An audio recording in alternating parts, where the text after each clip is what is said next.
안녕하십니까.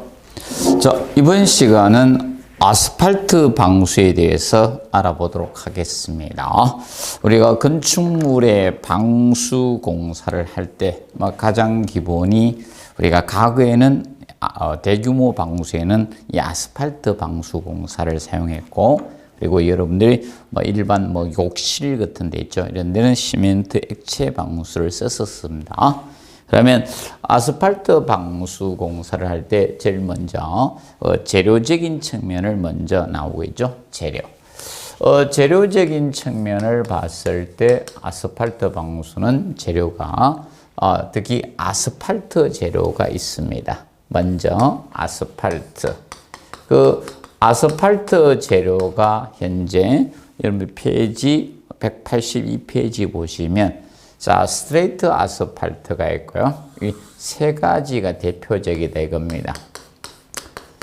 스트레이트 아스팔트가 있고 블로운 아스팔트가 있다는 겁니다. 그리고 아스팔트 컴파운드가 있습니다. 보통 스트레이트 아스팔트는 석유의 이제 정제 과정에서 나온 찌꺼기가 바로 스트레이트 아스팔트가 됩니다. 그런데 이 스트레이트 아스팔트는 반액체 상태가 됩니다. 이 아스팔트가 반액체예요. 반액체다 보니까 일반적인 방수 공사에 직접 사용하기는 좀 나쁩니다. 그래서 이것을 이제 가공을 하는 것이 블로운 아스팔트고 아스팔트 컴파운드가 됩니다. 그러면 이 반액체다 보니까 연하점이 낮아요. 연하점이 낮은 게 단점입니다. 자, 보통 연하점이라는 것은 아스팔트를 가열해서 보통 액상점도에 도달한 온도입니다. 쉽게 가열해서 녹는 온도, 이것이 연하점이다 이렇게 보시면 됩니다. 자, 만약에 옥상에 방수를 했는데 자, 얘는 이미 반액체 상태니까 상온에서 만약에 여름에 열을 우리가 옥상에 받게 되면 복사열에서 대략 60에서 70도까지 올라가요. 그러면 죽이 되겠죠. 그러면 방수 효과가 없는 겁니다. 그래서 스트레이트 아스팔트를 직접 방수 공사에 활용을 할 수가 없어요. 그래서 이제 블로운 아스팔트를 만듭니다. 그래서 이제 스트레이트 아스팔트 이것을 가열해서 자, 공기를 불어넣어 가지고 공기를 불어넣어서 딱딱하게 만든 아스팔트가 바로 블로운 아스팔트가 나옵니다. 자, 이 블로운 아스팔트는 반고체입니다. 반고체로 만든 것이 바로 블로운 아스팔트가 됩니다. 그러면 이 아스팔트는 딱딱합니다.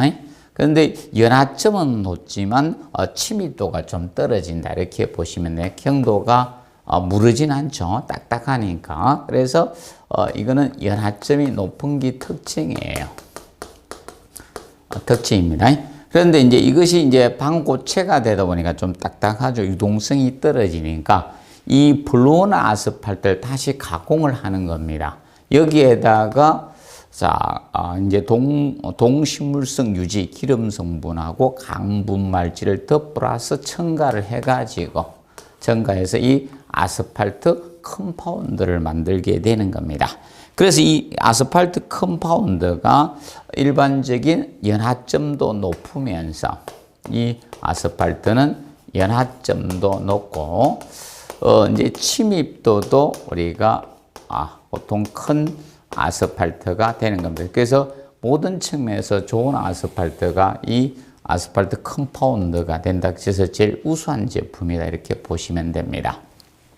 자, 그리고 그다음에 이제 필요한 것이 이제 이 아스팔트만 가지고 방수 공사할 수 없기 때문에 바로 이제 접착 재료가 필요한 겁니다. 접착 재료. 자, 접착 재료가 바로 교착제가 필요한데 그것이 바로 거기 4번의 아스팔트 프라이머가 되는 겁니다. 아스팔트 프라이머. 이 아스팔트 프라이머는 블로운 아스팔트 50%하고 여기에다가 휘발성 용제 신나 50대 50을 섞어서 만든 자, 보통 이 액상에 우리가 접착제로다 이렇게 보시면 됩니다. 그러면 이 아스팔트 프라이머는 사용 목적이 바로 부착력이죠. 자, 이 부착력 증가 목적으로 이 아스팔트 프라이머를 현재 사용을 하고 있는 겁니다. 그래서 이 아스팔트 프라이머는 그래서 우측 페이지 183페이지 본 품질제인 측면에서 건조 시간이 8시간 이내에 사용하는 걸로 해 주셔야 됩니다. 건조 시간이 8시간 이내에 건조가 되는 품질을 사용을 해 주시면 됩니다. 보통 방수공사를 할 때 이 아스팔트 프라이머는 0.4kg 정도 사용합니다. 면적당. 요거만큼 사용해서 공사를 합니다. 그래서 이제 우리 시험에서는 이 부착력 개념을 해가지고 이 프라이머를 우리가 시험을 출제를 했었습니다. 2번 정도. 자, 그리고 아스팔트 방수지가 필요합니다. 방수지. 아스팔트 이 방수지가 필요한데 그것이 5번, 6번에 나오는 거죠. 아스팔트 펠트하고 루핑이 있는 겁니다. 벨트하고 아스팔트 루핑 개념이 있습니다. 루핑. 자, 그러면 이 두 가지가 바로 방수지 개념이 됩니다. 자, 만드는 거 공정 꼭 외우실 필요는 없습니다. 그래서 이제 이 두 개가 방수지로서 이제 방수 효과를 담당하는 것인데, 자, 공정을 많이 거친 것이 루핑입니다. 그래서 루핑이 두껍다 이렇게 보시면 됩니다.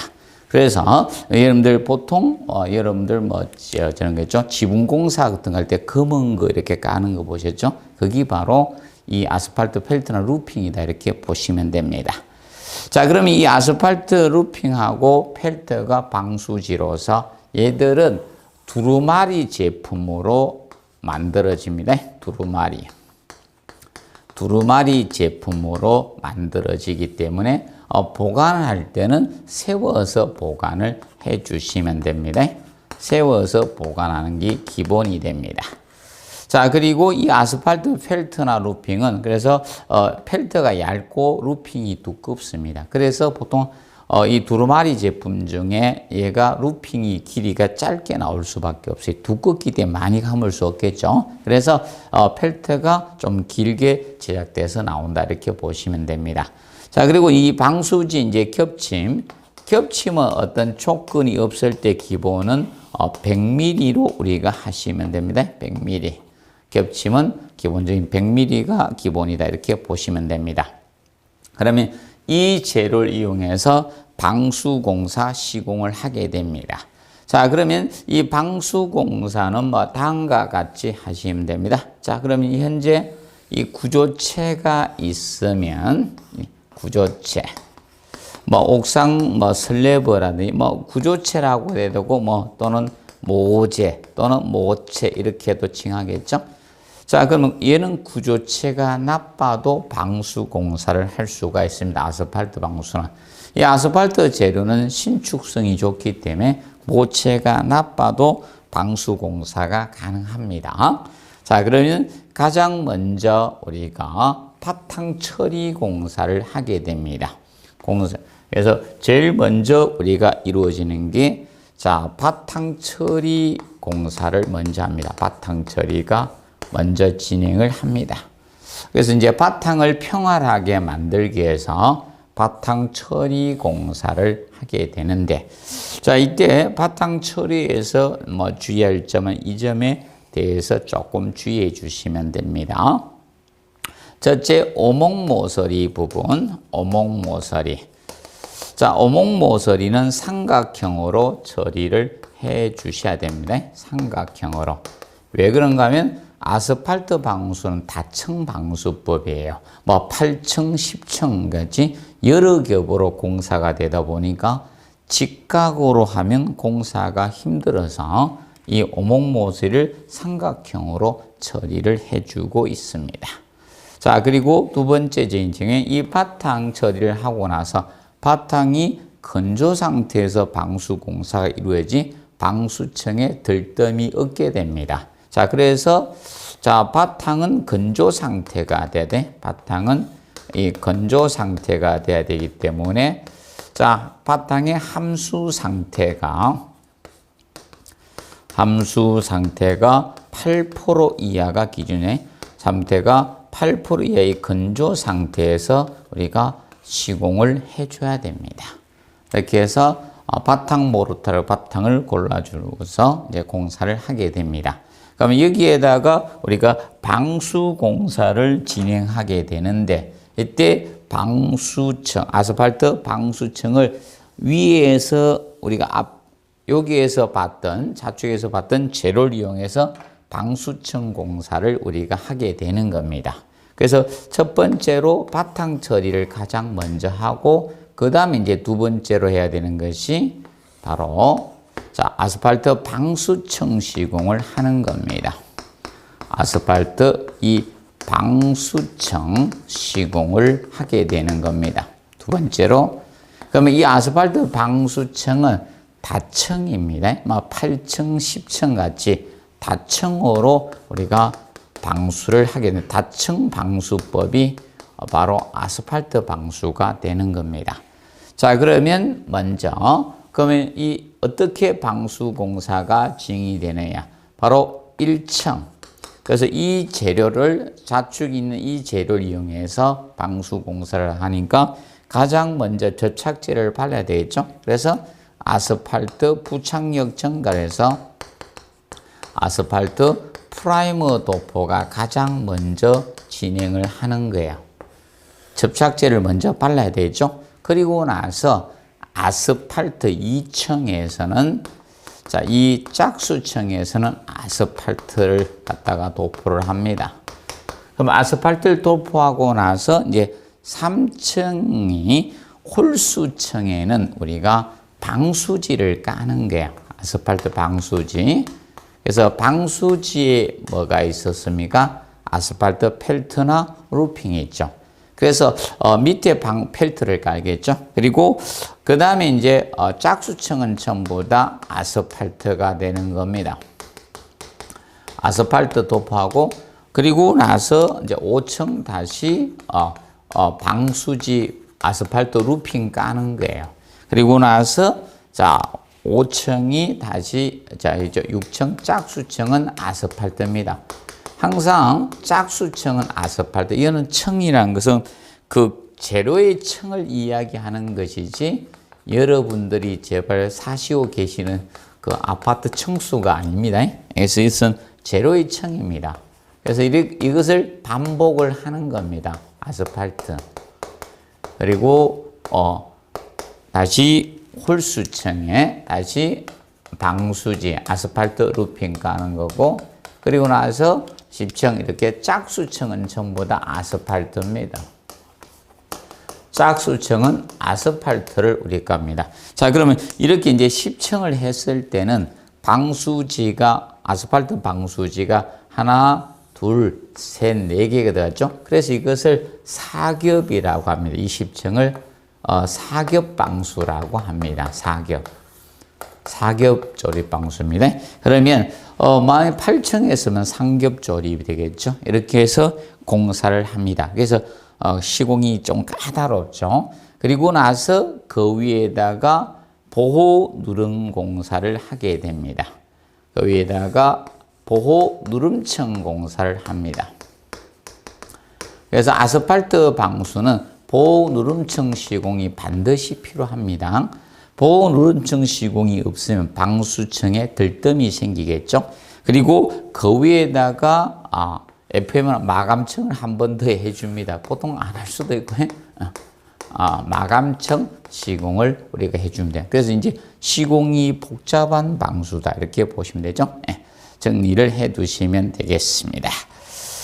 자, 그러면 몇 가지 보도록 하겠습니다. 그래서 페이지 185페이지에 보시면 자, 거기 나오고 있습니다. 루핑 붙임에 대해서. 그러면 루핑이 바로 이 방수지였죠. 아스팔트. 자, 펠트나 루핑이 있는데 이 루핑이 좋은 제품입니다.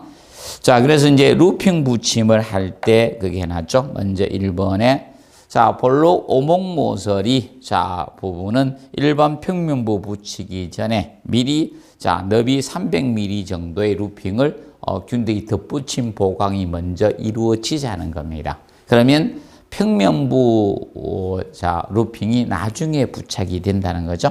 그래서 이걸 잘 모르시면 우리가 옷을 입을 때 특수 속옷을 먼저 입고 겉옷을 입죠. 이걸 기억하시면 됩니다. 그래서 전에 미리 해줘야 된다는 점 기억을 해두시면 됩니다. 자, 그리고 2번에 일반 평면부 루핑 붙임은 흘러붙임의 기본 원칙입니다. 그리고 이때 겹침 폭은 100mm가 기본이었겠죠. 방수는 모르면 기본이, 겹침은 100mm가 기본이 된다는 점을 항상 기억을 해두시면 되겠습니다. 그리고 3번에 루핑 원칙 물흘림을 고려해서 자 이거죠. 뭐 경사 부분에 루핑을 부착하고자 할 때는 이런 형태로 해야 돼. 아래에서 위로 하는 게 기본 원칙. 그래야지 물이 흘러내려오면서 안 들어가겠죠. 이렇게 해주는 게 기본 원칙이라는 겁니다. 그래서 아래에서 위로 시공을 해야 된다. 아래쪽에서. 자, 이 아래쪽에서 자 위로 이렇게 시공을 해가야지 흘러내려오겠죠. 이때 겹침은 100mm 하면 된다는 겁니다. 그런데 어쩔 수 없이 위에서 아래로 부착할 때는 100mm 하지 말란 거죠. 이 경우는 겹침이 100mm라는 겁니다. 이때는 100mm로 겹쳐서 우리가 해주면 됩니다. 그런데 어쩔 수 없이 위에서 아래로 부착할 때는 누수의 가능성이 높아지니까 50mm 더 추가해서 150mm 이상 우리가 해주자는 겁니다.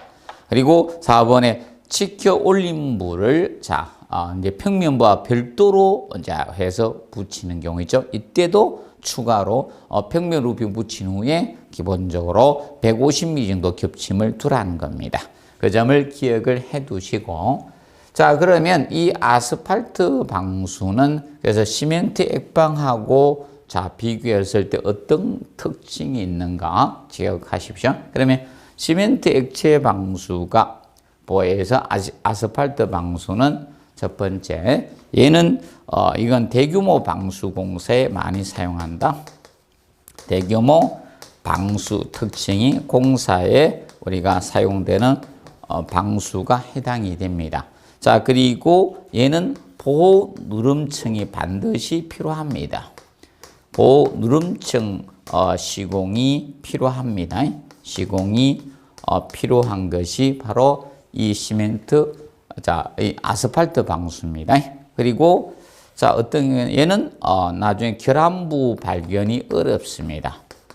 자, 왜 결함부 발견이 어려운가 하면 이 방수층이 여러 층으로 공사가 되고 있죠. 그렇기 때문에 언제 누수가 됐는지 알 수가 없습니다. 그래서 결함부 발견이 어려운 것이 이 방수 공사의 특징이죠. 자, 그리고 일반적으로 이제 수명은 길겠죠. 수명이 길고, 그리고 이 아스팔트 방수의 특징은, 그래서 이제 보통 보수 공사할 때는 강범위한 보수 공사, 강범위한 보수 공사가 이루어집니다. 보수 공사를 해야 돼요. 그래서 왜 그런가 하면 기본적으로 어디서 누수가 이루어졌을 때 층이 많기 때문에 모르죠. 그러면 이 보호 누름층도 걷어내고 새로 다 하고 보호 누름층도 재시공을 해줘야 됩니다. 그래서 강범위한 보수 공사가 필요한 것이 이 방수 공사의 특징이다, 이렇게 보시면 됩니다. 자, 그리고 신축성이 좋죠. 그래서 이 아스팔트 방수층은 신축성이 좋은 방수에 속합니다. 자, 그리고 얘는 이거죠. 그래서 얘는 균열 발생을 잘 없겠죠. 그리고 이건 이제 시설비 공사비가 시멘트 액방에 비해서 많이 든 시설비가 많이 들어가는 방수에 속한다라고 보시면 돼요. 시설비가 많이 들어가는 방수다, 이렇게 보시면 되겠습니다. 자, 간략히 알아두시기 바랍니다. 그래서 이제 아스팔트 방수에 대해서 살펴보았습니다. 자, 그리고 185페이지 보면 시멘트 액체 방수가 나옵니다. 자, 시멘트 액체 방수는 보통 아파트는 욕실이죠. 아파트나 이런 주택과 같은 욕실에 습기가 있는 쪽에 많이 사용되는 방수가 시멘트 액체 방수가 됩니다. 자, 말 그대로 시멘트 계열하고 방수액을 이용해서 공사한다고 해서 시멘트 액체 방수 이렇게 명칭이 부여가 되고 있는 겁니다. 그러면 시멘트 액체 방수는 자, 어떤 특징이 있느냐 살펴보도록 하겠습니다. 그러면 기본적으로 방수 재료적인 측면에 대해서 간략히 한번 살펴보도록 하겠습니다. 그러면 시멘트 액체 방수는 페이지 185페이지입니다. 시멘트 액체 방수. 자, 시멘트 액체 방수는 첫째 재료적인 측면. 재료가 기본적으로 이런 재료들이 필요합니다. 여러분들이 거기 나온 재료를 다 외우지는 마시고요. 화학적 조성 성분을 외우라는 것이 아니라, 그래서 이제 기본적인 재료가 자, 방수액이 필요합니다. 방수액이 필요하고, 그리고 자, 방수 시멘트 페이스트. 자, 방수 시멘트 페이스트가 원래 풀입니다. 페이스트가 풀이에요. 그럼 시멘트 풀인데 방수 시멘트 풀이라는 것은 시멘트하고 물하고 비빌 때 그냥 두 개 비비면 그냥 시멘트 풀이죠. 그럼 방수액을 희석한 물로 방수 용액을 넣은 우리가 그것이 방수 시멘트 페이스트가 되는 겁니다. 그리고 방수 모르타르.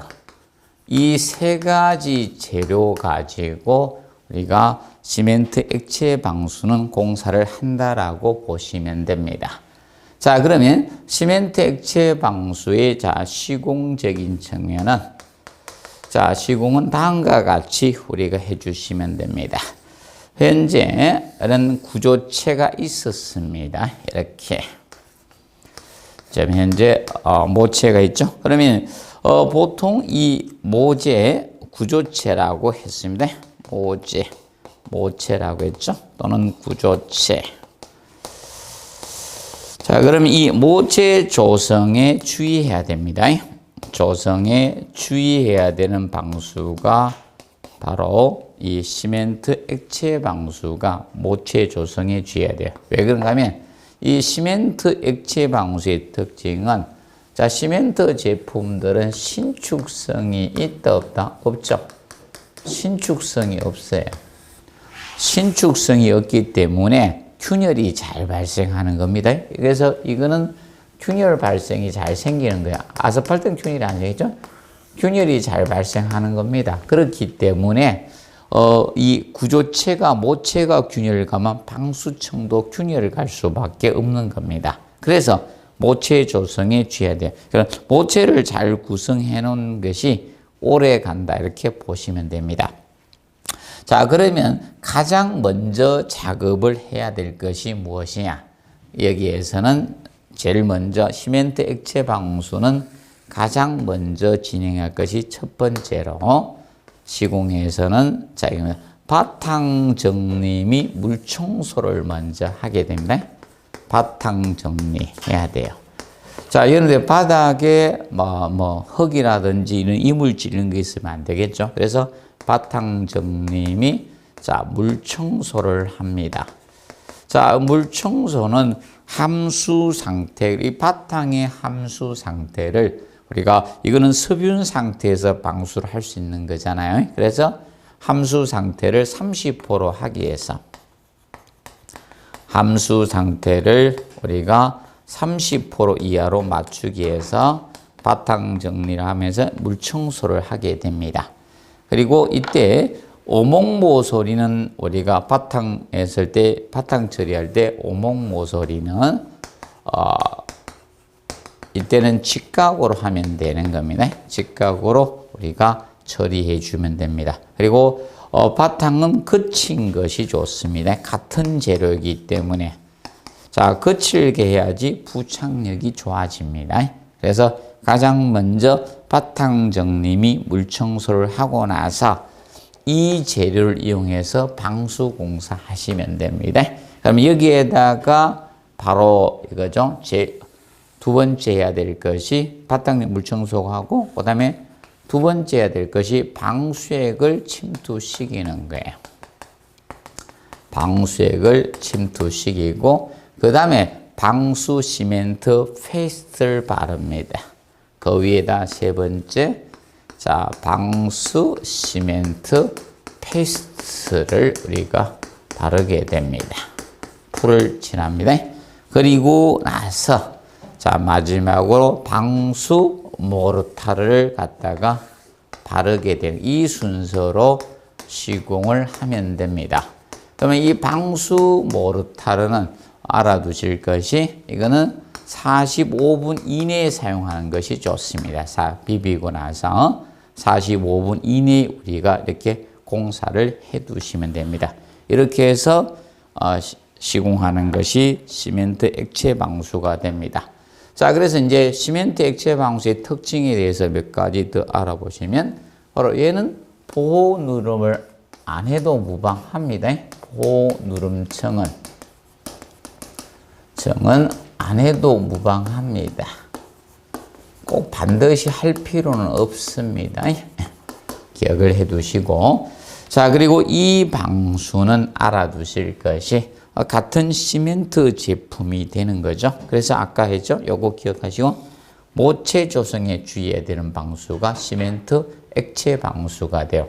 그리고 얘는 신축성이 없기 때문에 일반적으로 방수 면적이 클 때, 자, 이 방수 면적이 클 때는 우리가 신축 줄눈을 두시면 됩니다. 신축 줄눈을 두고, 만약에 방수 면적이 크지 않을 때는 신축 줄눈을 둘 필요는 없습니다. 자, 그리고 이 시멘트 액체 방수는 그래서 이제 요거는 저거죠. 시공이 용이하다 보시면 되죠.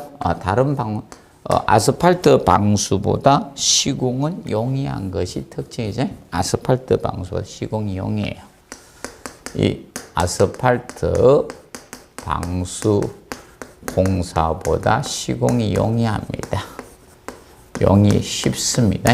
용이한 게 특징이고. 자, 그리고 요거는 이제 보수공사가 용이해요. 보수공사가 용이한 것이 특징이고. 그 다음에 이제, 이거는 이제, 결함부 발견이 용이해요. 결함부 발견이 쉽습니다. 용이한 것이 특징이에요. 그런데, 여러분들 아파트 욕실에, 어이구, 누수되는 거 안 보이던데 하는 이유는 바로 이것 때문입니다. 타일 공사 해놨기 때문에. 만약에 타일이 없으면 결함부 발견이 용이하다라고 보시면 되겠습니다. 그 점을 우리가 기억을 해 두시기 바랍니다. 정리해 두시고. 자, 그 다음에 이제 얘는 이야기했죠. 보호 누름은 안 해도 무방합니다. 그래서 우리나라는 그러면 보통 안 하죠. 그리고 시설비적인 측면이 비용은 적게 들어간다. 시설비가 좀 적게 들어가는 방수에 속한다라고 보시면 되겠습니다. 자, 그 점 기억을 해 두시고요.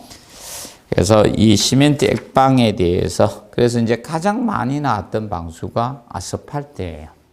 그리고 이제 여기 이제 시멘트 액체 방수 재료적인 측면은 그리고 뭐 안방수, 바깥방수하고 뭐 방석 공사 이런 부분이 주 위주로 나오고 있다 이렇게 보시면 됩니다. 자, 그리고 188페이지 보면 5번에 토막방수가 나와요. 자, 토막방수라는 것은 자, 방수 도료를 발라서 방수 효과를 가지는 게 토막방수죠. 그러면 이제 토막방수는 우리가 장점을 조금 정리를 해 두시면 되겠습니다. 장점. 자, 장점에서 우리가 토막방수의 장점은 기본적으로 알아둘 것이 저겁니다.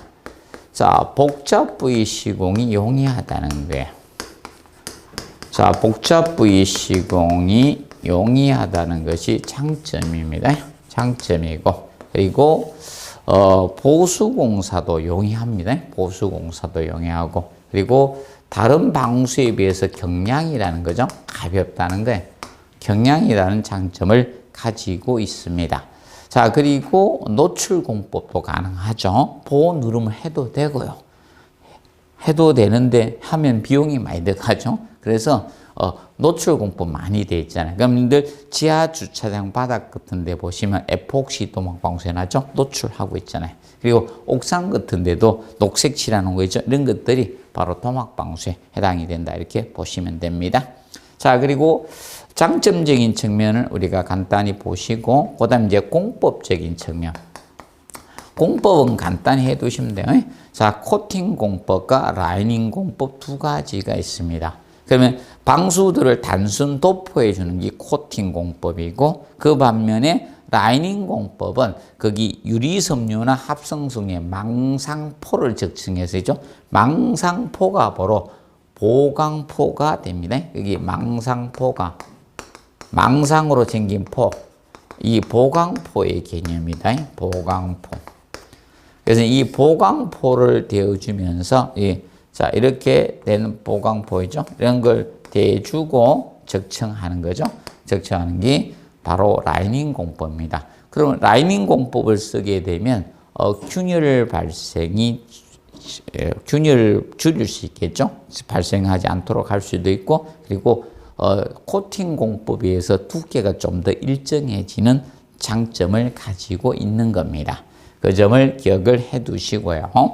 그 다음에 페이지 189페이지 보면 방수제의 조합 비빔 및 점도 조절과 관련돼서, 자, 보통 우리가 이제 방수 도료가 이제 주 재료하고 경화 섞여 있어가 그냥 바로 칠하는 것은 1액형형이죠. 그럼 2액형이라는 것은 두 가지 이상 재료를 현장에서 어떻게 혼합해서 쓰는 게 2액형형입니다. 그러면 그냥 바로 바를 수 있도록 해놓은 것은 1액형형이고, 2액형형은 우리가 혼합해서 사용하는 것을 2액형형이라고 칭합니다. 그러면 이거는 이 혼합이 키포인트가 되는 겁니다. 그래서 이때 혼합을 할 때 여러분들이 그냥 막 혼합하면 안 됩니다. 그래서 일반적으로 전동 혼합기를 우리가 사용을 하게 됩니다. 그래서 이때 전동 혼합기를 사용할 때는 회전 속도가 빠르면 안 됩니다. 전동 혼합기를 사용할 때는 회전이 느린 것을 사용을 해야 돼. 회전이 느린 것을 사용한다는 점을 기억을 꼭 해두시고, 회전 속도가 빠른 걸 쓰이는 기포가 발생하기 때문에 피놀의 원인이 돼요. 그래서 나중에 공사를 해놓고 나중에 보면 이 피놀 때문에 이 도막이 들뜸이 빨리 발생합니다. 그래서 회전 속도가 느린 것을 써야 됩니다. 그 점 기억하시고, 그 다음에 이제 점도 조절을 하기 위해서 희석제를 사용합니다.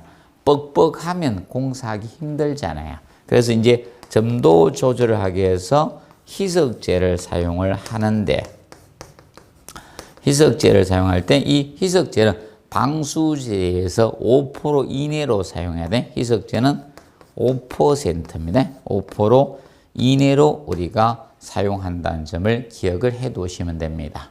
자, 그리고 이제 저온 시공 시, 자, 온도가 낮을 때 시공하는 거죠. 저온 시공 시. 자, 온도를 올릴 필요가 있을 때는 명심하실 것이, 자, 방수 용액을 직접 가열해서는 안 됩니다. 방수 용액 직접 가열은 안 됩니다. 직접 가열은 안 됩니다. 그래서 용기 외부를 가열해서 온도를 올리는 방법을 써주는 것이 기본이라는 점 알아두시면 되겠습니다. 그 정도 봐두시고, 자, 그리고 이제 3번에 고무 아스팔트의 도막 방수제가 나오는데, 그 부분은 거의 비슷합니다. 그래서 별도로 암기하실 필요는 없고요. 자, 그런데 여러분들이 이제 시공적인 측면에서 조금 기억을 해 놓으시면 돼요. 시공적인 측면에서 190페이지 5번의 시공 관련돼서, 그럼 제일 먼저 프라이머 도포를 먼저 해요. 프라이머가 하도입니다. 프라이머 도포를 가장 먼저 하고, 조인트 이런 걸 해주고 나서 보강포 부칙이 나오죠. 자, 그럼 이 보강포 부칙에 대해서 여러분들이 기억을 해 놓으십시오. 보강포. 자, 이 보강포 붙이기를 하는 것이 라이닝 공법이라고 했죠. 자, 보강포 겹치기는 중요한 것이 겹침폭이 중요합니다. 겹침폭. 자, 이 겹침폭은 얼마로 해야 되냐? 요거는 50mm. 이거는 방수 재료가 아니죠. 그래서 이거는 보강포 겹침폭은 50mm로 해야 돼요. 그럼 보강포 붙일 때도 치켜 올린 부분을 먼저 해야 돼요. 특수 부분을 먼저 하고 평면부로 진행을 해 주셔야 된다는 점을 기억을 해 두시면 되겠습니다. 정리해 두시고요. 자, 그리고 이제 페이지 191페이지에 방수제 도포가 나와요. 뭐 여기를 잘 공부해야 되겠죠? 방수제 도포에서. 그러면 이 방수제를 돌포할 때 기본은 자, 이겁니다. 1번, 2번 똑같죠? 어디부터 한다? 치켜 올린 부를 먼저 하자는 거예요.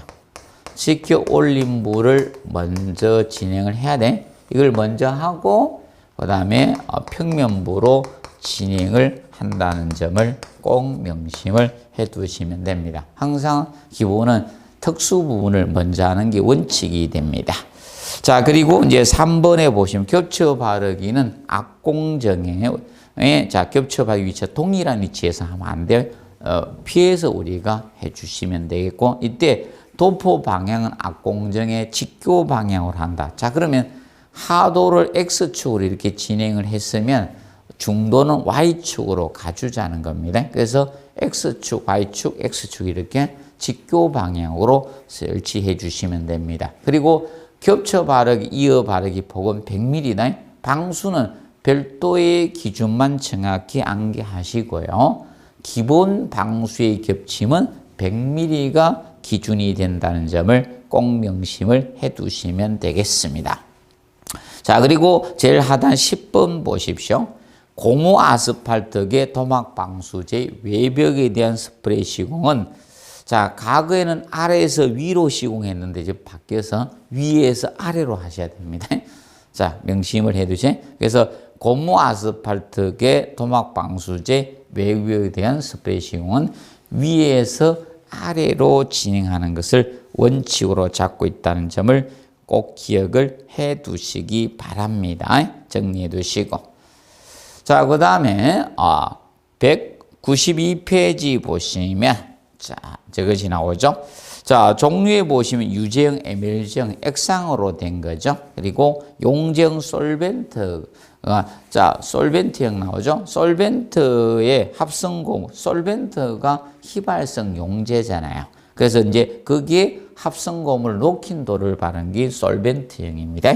그러면 대표적인 솔벤트형이 바로 무엇인가 하면 여러분들 우레탄 도막 방수 많이 들어봤죠? 이것이 솔벤트형, 용제형이에요.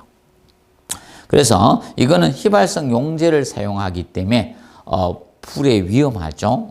이런 나이타돌 들고 다니고 이런 분도 있으면 위험합니다. 그래서 이거는 보통 지하와 같은 밀폐된 장소에서 사용을 잘 안 합니다. 그래서 오픈돼. 그래서 여러분들 옥상에 토막 방수할 때 이 용제형, 솔벤트형을 많이 쓴다 이렇게 보시면 되겠습니다.